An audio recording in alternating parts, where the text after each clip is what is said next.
Welcome to the Immigrant's Path, showcasing the successes, challenges, and the many paths to America. Brought to you by Sarraf Gentile LLP, a New York-based law firm representing individuals nationwide on immigration and other complex litigation matters. Hello. Today we have a really special episode of the Immigrant's Path. My guest is Father Greg Boyle, the founder of Homeboy Industries.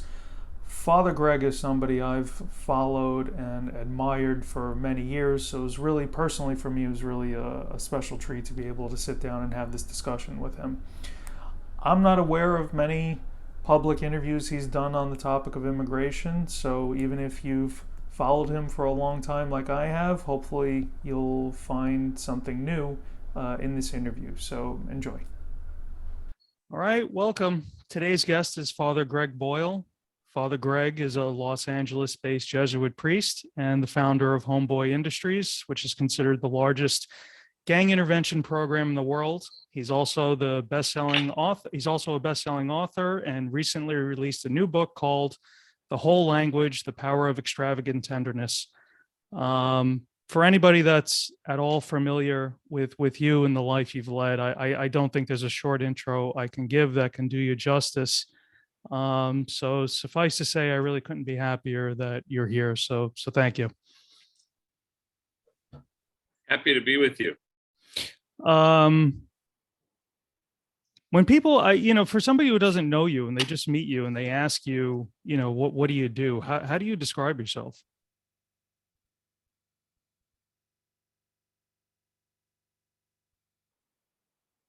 Well, kind of as you just, we're the largest gang intervention rehab reentry program on the planet. So, I always say 15,000 folks a year walk through our doors.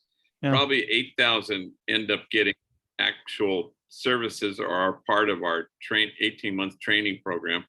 So we're kind of an exit ramp off this violent freeway and called gang violence. And so we're a kind of a therapeutic community. We're a place where people have a palpable experience of being cherished, and then that becomes life altering for them, I think.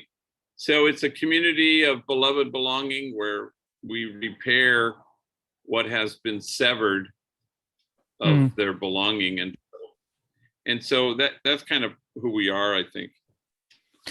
So the podcast that we have, it's oriented towards discussing issues around immigration. So just had a couple of questions on that front.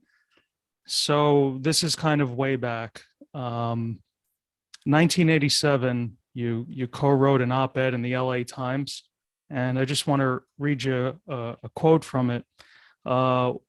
When laws trample rights, they cannot be obeyed. To the extent that we openly aid, abet, and harbor the undocumented, we indeed are breaking the law. The gospel would have us do no other. What was the context that you gave that quote? So it was 1987? Yeah. Yeah, so I think it was the, IRCA, the Immigration Reform and Control Act. So there had been, obviously the Catholic Church in Los Angeles was kind of shepherding the amnesty problem and program. And so, but we also had, lots of folks who, so there was a lot of family separation, where the husband had come earlier, qualified for amnesty, and the wife who was sent for later didn't qualify. Mm-hmm. So that became an issue, and the regional director of the INS at the time had a lot of discretionary power. Mm-hmm. And so, so there was the whole I-9 protocol, which we kind of, myself and another church, we said, well, we don't want to cooperate with this. Mm-hmm. And we're not going to ask people, which got us into trouble with the Archdiocese because they were kind of working with immigration to process people for amnesty. Mm-hmm. And we were trying to kind of still keep a prophetic edge, and recognizing that people flee their homelands and they're not happy to do that, but they do it because they have a right to, they want to feed their kids and put a roof over their heads. So, so I think at the time that was and we had publicly refused to cooperate in the I-9 protocol. And so that got us into some trouble with Harold Ezell, who was the regional director at the time. We were aware that in Chicago and other regions, people had used their discretionary power to keep families united, but this guy didn't want any part of that. So it was part of our protest. We had a hunger strike. We did a lot of things in those days. That was a long time ago. Yeah. I've read before too that you've mentioned Daniel Berrigan as being one of the strong influences on your early life, and I guess in your decision to become a Jesuit. When I read that quote, I kind of hear echoes of that. Is this when you talk about him being an influence in your life? Is this something that you think? Is that part of it? Well, that reaches back even more years, because I entered the Jesuits in 1972, and he was kind of around that time or a year before, he was FBI's, America's Most Wanted. And I remember I was in high school and I went to the Mark Tape Reform Theater here in LA, and I watched the trial of the Catonsville Nine. Mm-hmm. And later on, I became friends with Gordon Davison, who directed that play, which I think started here in LA. Mm-hmm.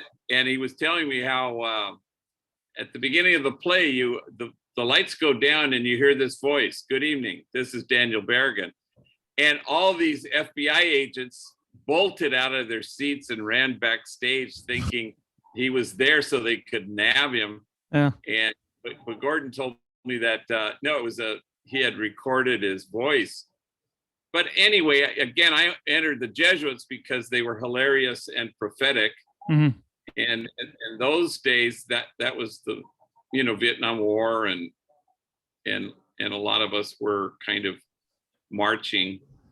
And so I looked at him and I thought, the hilarious part were from the Jesuits I knew, who educated me, who were hilarious and brilliantly funny. And then the prophetic part was also those Jesuits too, because they would, rustle us up and we'd get in a van. You could never do this now, but mm-hmm. And we'd drive to San Francisco to the largest peace march in the history of this country. And, it was just joyous and prophetic, and it's where we wanted, it's what we thought the gospel was about. So, but yeah, I never met him. I saw him once, Daniel Berrigan, at a talk he gave at Berkeley, at our Jesuit School of Theology. But yeah. I actually got to meet him when I was in college. It was kind of unfortunate for me. I didn't really have a full sense of who he was when I did get to meet him. I was friends with another Jesuit named William O'Malley, and he introduced me, went to go see him talk. And then, that was interesting, but I wish at the time I was a little more aware of his story than I was when I got to meet him. So it's kind of a missed opportunity. Yeah. Well, I also know Bill O'Malley as well. So I've read all three of the books that you've published, and I just finished the last one, the newest one, The Whole Language. And I really liked it. And, it was kind of funny, and it was thought provoking in a way that your books always seem to come across. But the part of it that really struck me the most was the epilogue. I don't think I'm giving away a spoiler or anything, but I thought that epilogue was just an amazing condensing of the public message that you've had over the years into a few pages. And there's a few quotes in there or a few things that you've said, I'd love for you to elaborate on a little, because I thought they were very thought provoking, and I just love to hear a little more of it. So the first one, this one's I'm a lawyer, so this one is a little difficult for me. So I make my career and my profession out of advocacy. So this one was a little tough.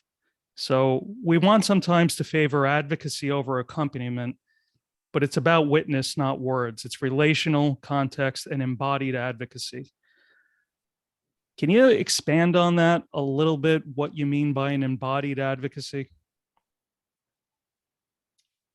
Well, again, it's probably, I shouldn't have said it as either or, I mean, it's obviously you need to have advocacy. I think part of my thing is it's like,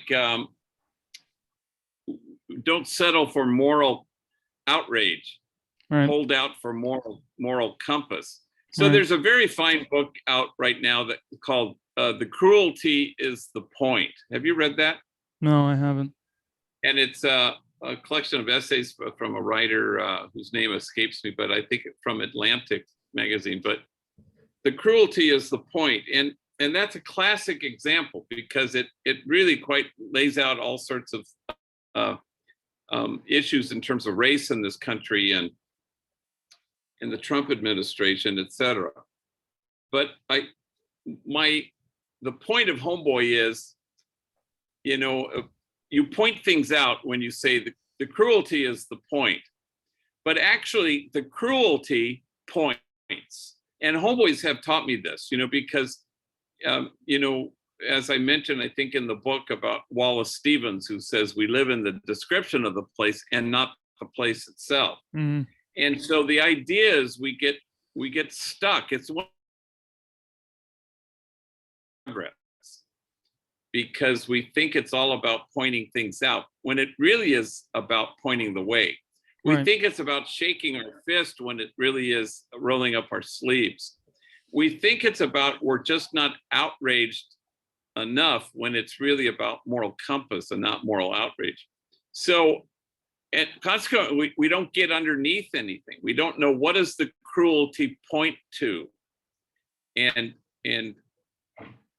so we get stuck in advocacy. If I just denounce something, then it's about me and it can't be about me.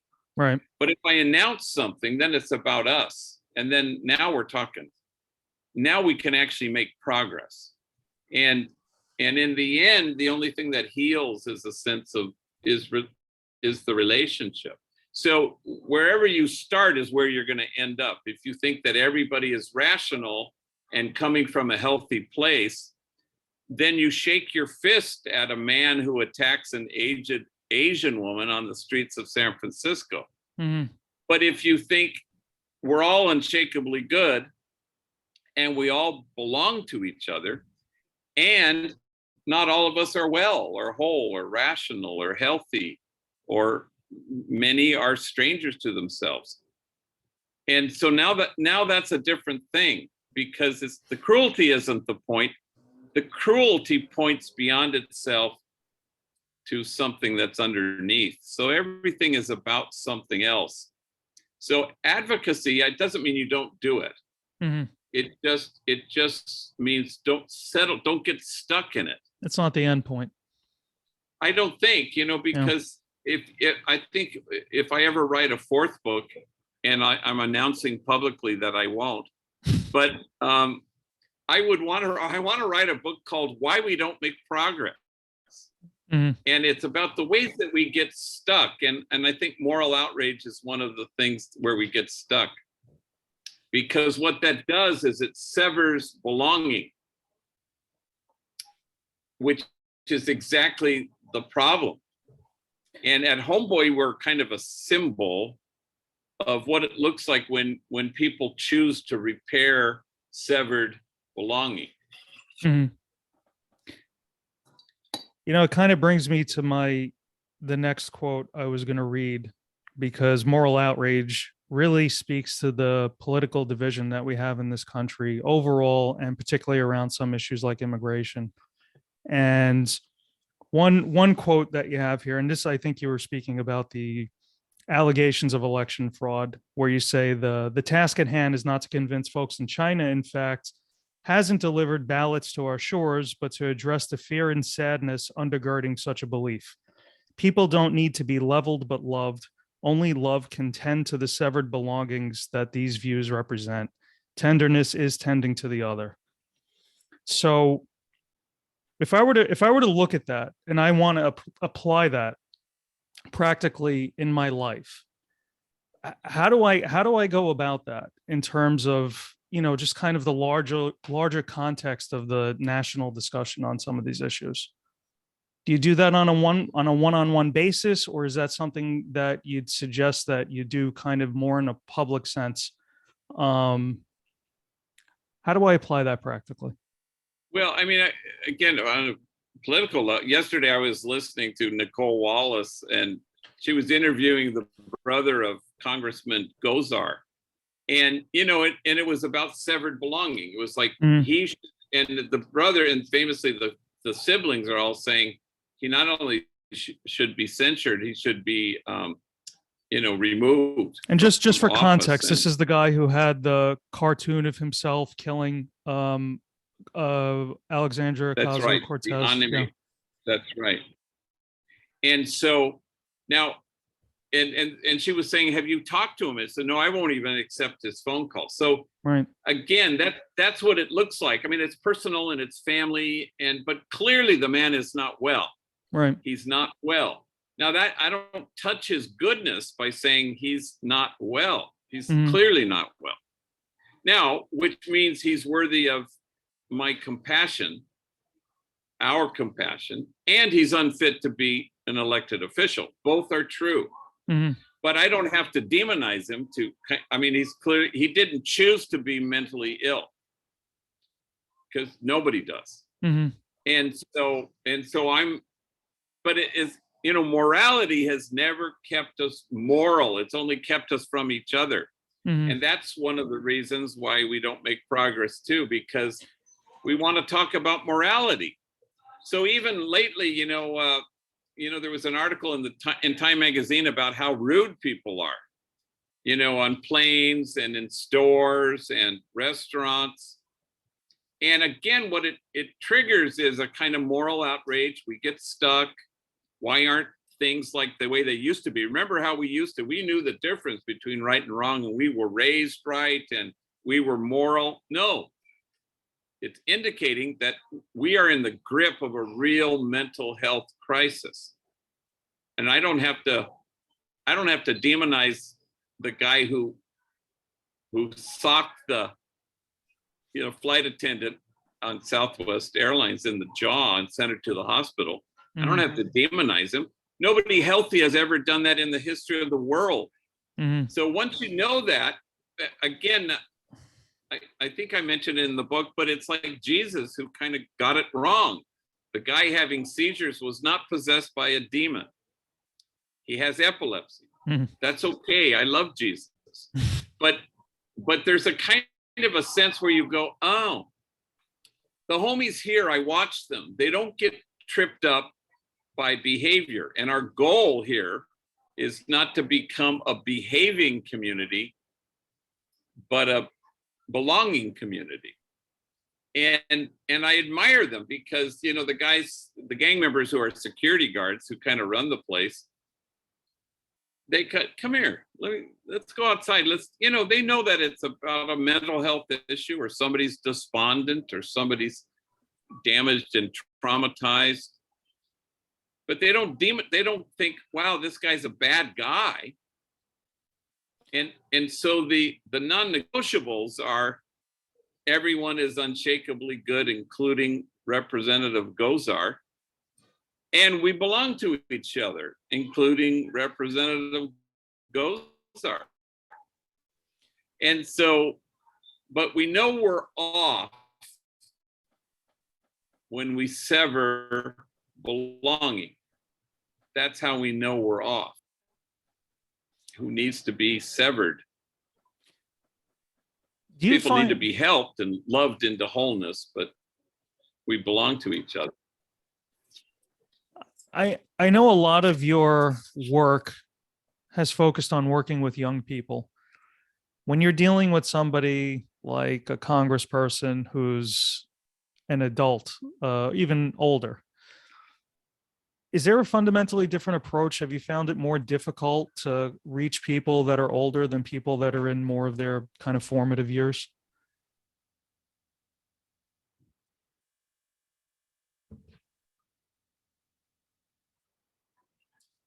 No, actually, the younger people are the hardest people to deal with, because they're just kind of not ready.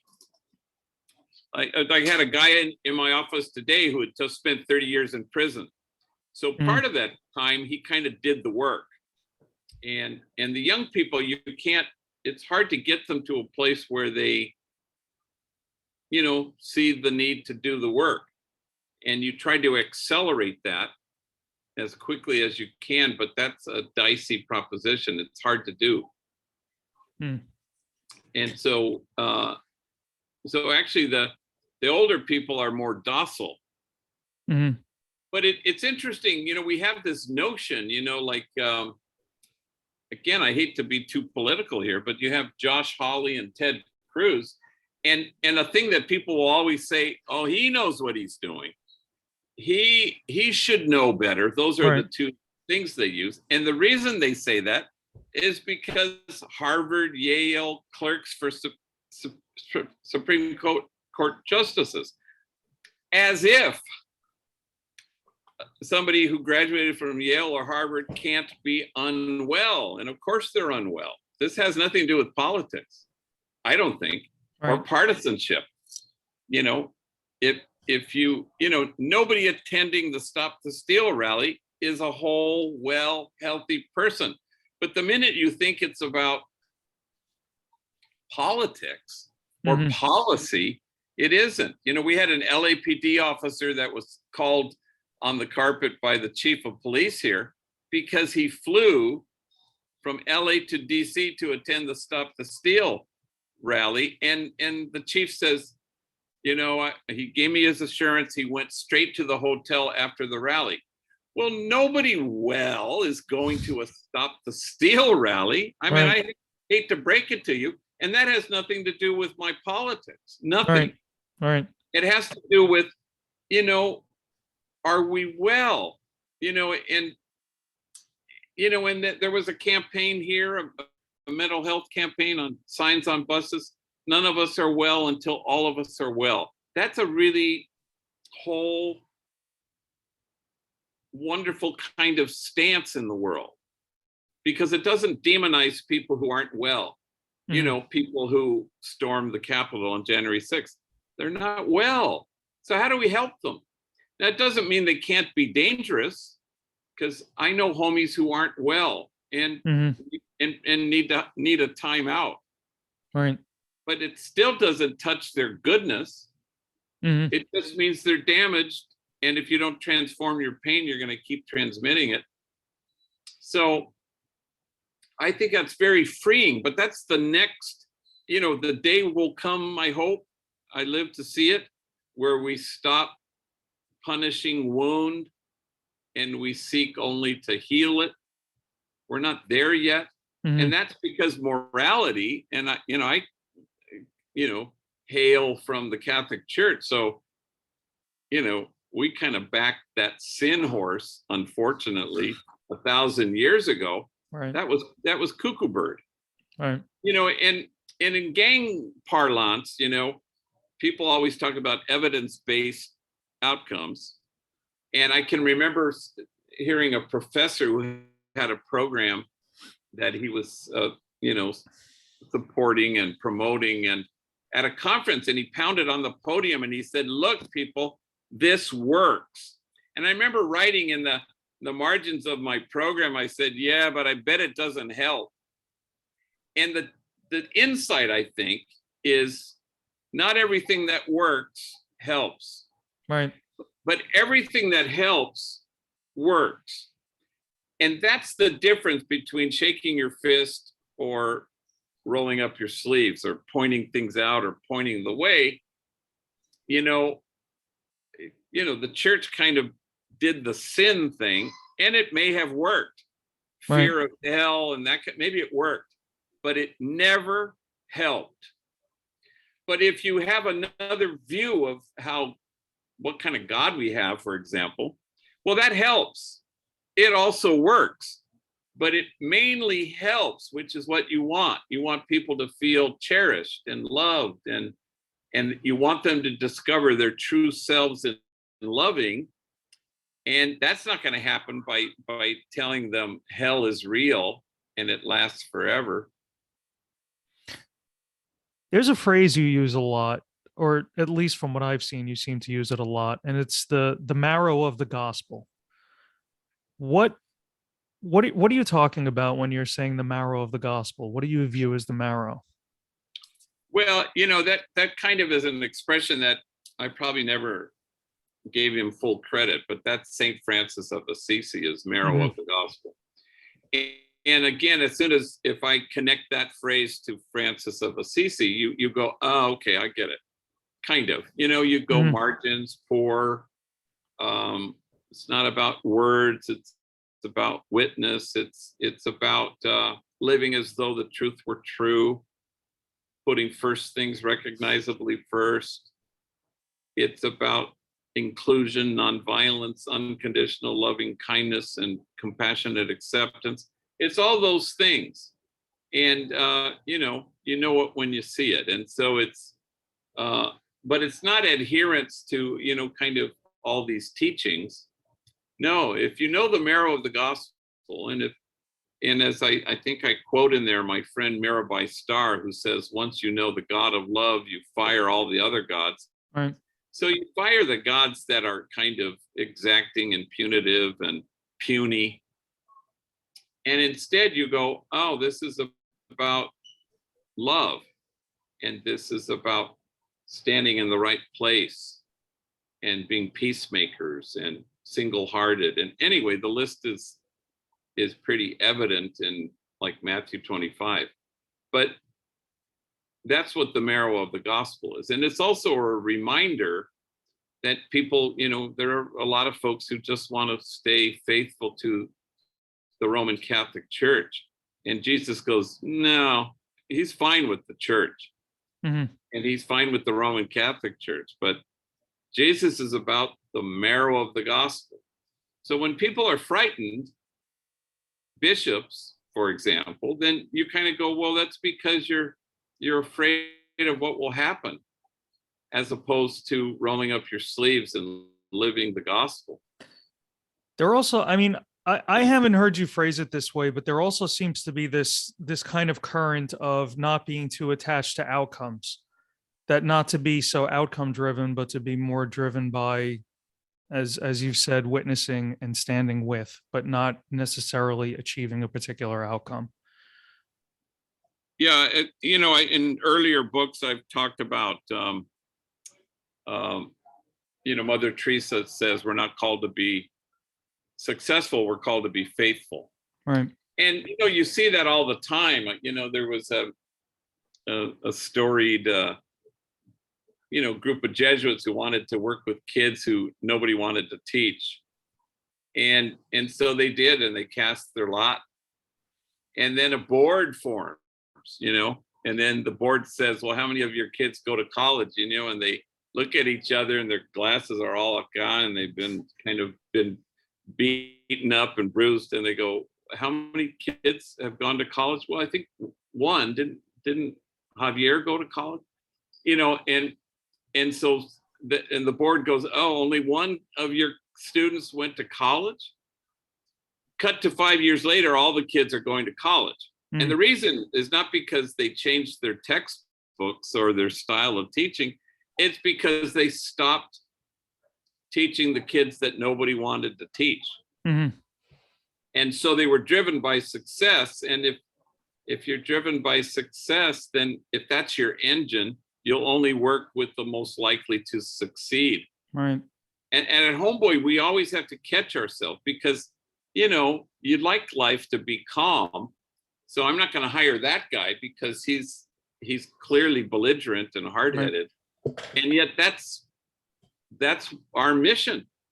And so you don't want to, so we're reverse cherry pickers on purpose. We want to pick, a homie, I said, how'd the interview go for the selection committee? He goes, I think I made a good impression. I said, oh no. He goes, why? Well, we only hire people who make a bad impression, truthfully. I mean, I'm kind of facetious, but it's kind of, that's the truth. Yeah, I see the same thing with lawyers. Yeah, I mean, it's the people who need us, and we want to cast our lot with them. And if somebody feels resilient and together and kind of maybe on the way to being healed, even if they're gang members, we might say, hey, walk down the hall with me to talk to our employment services people, see if they can locate a job for you. Yeah. I kind of feel that way with lawyers. Like, a lot of times you'll see lawyers boast about how they never lost a case, or they have some ridiculously high batting average. And it's like, well, it's because you're not representing the people that really need lawyers, if that's the case. Exactly right. That's exactly right. Yeah. And it's like, so I always kind of, have a hairy eyeball when they go, 100% of our students go on to college. I go, of course, you don't accept anybody who won't go on to college. Yeah. And that's the truth. But that seems so obvious to me. And then people will go, what's your recidivism rate? Well, the state of California is 70% return to prison, but we're the opposite of that. Mm-hmm. We're 30% return to prison, but we still maintain that we're only going to work with the least likely to succeed, because we're not tripped up by tally sheets and success stories. I'm going to paraphrase something that was attributed to you. So I read that you'd said that if we think that gang members are monsters, then we walk down one road in terms of public policy. But if we view them as human beings, then the public policy will reflect that. And it seems to me that gangs were like, I remember when I was a kid, in the 80s and early 90s in New York City, gangs were super demonized. You had the whole super predator talk around that. And today that demonization seems to have spread to a larger group. If you look at, particularly during the Trump administration, you had this demonization of a lot of undocumented immigrants and a lot of Muslims that were coming to the country. So my question is this: if we see that in ourselves, and maybe not, it's a different context. If we see in ourselves that we're demonizing a group of people for whatever reason, how do we address that? Like, how do you suggest to somebody that they take an honest look at themselves as to who they're demonizing or making less human in their heads? And if they see that, what should they do about it? How do they fix that? Yeah, I mean, it's an excellent question, but then there's kind of guidelines, like demonizing is always untruth, always. There are no exceptions to it. And demonizing is the exact opposite of who God is. There's no exceptions to that. So it's not a question of, well, you really shouldn't demonize them, but it's perfectly okay to demonize those guys. Right. No, it's kind of a gauge. It's how you know that you're off. Right. And so a homie was telling me on a trip I took with an African-American gang member, a Latino gang member, and they happened to be enemies. And I gave him some money. I said, here, just go down the block and get something to eat. I was on some Zoom or something, and it was in the South. And, they walked into a Hardee's, and the woman behind everybody was white in the thing. All conversations stopped when these two guys walked in, and the woman behind the counter said, we don't serve burritos here. And the Latino said, that's okay, we want burgers. Mm-hmm. And you don't understand, we don't serve beans or tortillas. And so the African-American kid, Andre, said, well, we just want burgers. And she said, we don't serve watermelon either. Mm. They walked out, and he laughed. He said, I think the Confederate flag out in front of the Hardee's might have been my first clue. But again, you kind of go, what's the description of the place? Racist, hatred, bigotry, prejudice. But what's the place itself? People who aren't well, who aren't whole. Nobody healthy has ever said, we don't serve watermelon here. Mm-hmm. So, but once you know that, and you know that demonizing is not an option, then you're kind of in a different arena, which is, that's where you want to be. That's, that's where you want to say, yeah, those people belong to me and they're unshakably good. They're not whole. This isn't about politics, and this isn't about, let me convince them. No, it's a symptom. It's about something else. It's an indicator. And so but what brings people to wholeness? And that's because gang members here have taught me this, because they've been enemies. Mm-hmm. I never sit them down. I said, let's work out your differences, because there are no differences. There's only samenesses. But if you can just put them as Brian Stevenson says, in the vicinity, just go to the place where, just put people together. So Andre and Jose went with me to Richmond, Virginia, and they were enemies. They were from enemy rival gangs.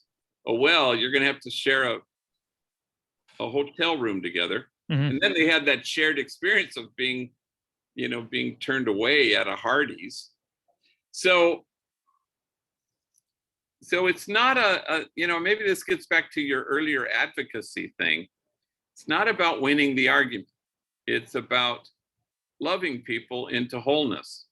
Now, mm-hmm. Does that always happen here at Homeboy? Always. I mean, it really does.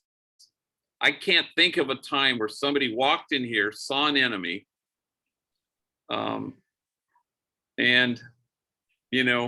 maintained that hatred. Right. Because nobody healthy hates, nobody whole hates, nobody well integrated. Only strangers to themselves can pull off hate. Right. But nobody rational or healthy has ever hated anybody. I mean, really. I mean, again, these are indicators. If you hate somebody, you need healing, not convincing. So it seems to me that current U.S. immigration policy reflects some conceptualization of immigrants, particularly undocumented immigrants, and more of the monster mold than the human mold. And if U.S. immigration policy were to fully adopt the human mold that you're describing, what changes would you like to see to the immigration policy to kind of to reflect that? Well, the problem in the world, as Mother Teresa says, is that we've forgotten that we belong to each other. Mm-hmm. So whatever economic refugees, or situations that, force people out of the countries they love, then how do we, everybody, we belong to each other. Every country we belong to each other. So how do we get to a place where we're supportive and generous, to places, so that people don't feel like my only alternative is to try to make my way to Los Angeles. Mm-hmm. But having said that, it's obviously, in the old days that you referenced at the beginning of this interview was, it's no human being is illegal. And here's the crime people are committing: feeding their kids and providing for their families. Mm-hmm. And there you have it. Now you need to address that at because nobody wants to leave their homeland. They right. really don't. And so how do you help people, stay? And how do you make it, all this crazy talk about open borders. I've never met anybody who talks that way, mm-hmm. But humane, handling of human beings who are in distress, well, that's another question. It's interesting, that you bring this up. I was invited to say mass at Pomona at the fairgrounds, where they were tending with tenderness to all these undocumented minors who had no family, had been separated from their families. And if you can conjure up the notion of kids in cages, this was the exact polar opposite of kids in cages. I mean, it blew me away. First of all, it was some, I think it was some Native American group was contracted to do it, to manage this place. It was so humane. It was like this model. It's like nobody knew about it. I didn't know about it. And, you know, all these young people are running the place, and they're and clearly affectionate with and appropriate with the kids. And the kids were frightened, I suppose, when they got there, but then they were made to feel home and welcomed. And it was sports. But I did mass with, you know, for like 300 kids. It just moved me to tears, you know, because the place was humane. And I thought, wow, you know, and who knew? And no, I don't think people knew about it. Obviously, you couldn't take pictures or anything, but and now it's shut down because they were able to place every single one. They were as high as, I think, 3,000. And they were able to place them all with family. So I don't know. It was hopeful for me because our image is kids in cages, and this was right. the very opposite of it. Right. Yeah, I mean, it'd be a good alternative to present to the public. Yeah, so ICE wasn't running it. It was some tribal, you know, Native American group that I don't know how that happened, but it sure worked, and it was wonderful. So before we go, is there anything you want to share that I didn't ask? Didn't get a chance to elicit from you? No, I think you asked all the right questions. How's that? Okay, I'll take it. Thank you. I do have to tell you, thank you for mentioning my third book, but I was on a plane this week, and I was walking back to my seat from the restroom, and I could see out of the corner of my eye that a guy had his tray table down, and there was a book in it. I noticed the turquoise, the color of my book, and I go, somebody's reading my book. Yeah. And so I looked at the guy, and the guy is knocked out. He's totally snoring. He's drooling. I thought, I wanted to take a picture. I told the homies who I was with about it. We'll go back and take a picture. I said, no, right. But I'm just doing my part to address insomnia. That's funny. Okay. All right. Well, thank you for doing this again. I really appreciate it. So tell me, how do you pronounce your last name? Gentili. You say Gentili. Yeah. And so there was a Jesuit from the New York province, and we called him Gil Gentile. Yeah. Same spelling. Yeah, I've heard Gentile, Gentile. In Italy, it'd be Gentile. So it's just there's a lot of pronunciations. Yeah. So most people go with Gentile. Well, that doesn't. But Gil Gentile. Yeah, we always called him. So. All right. Well, thank you. Yeah, really appreciate it. Great being with you. Thanks.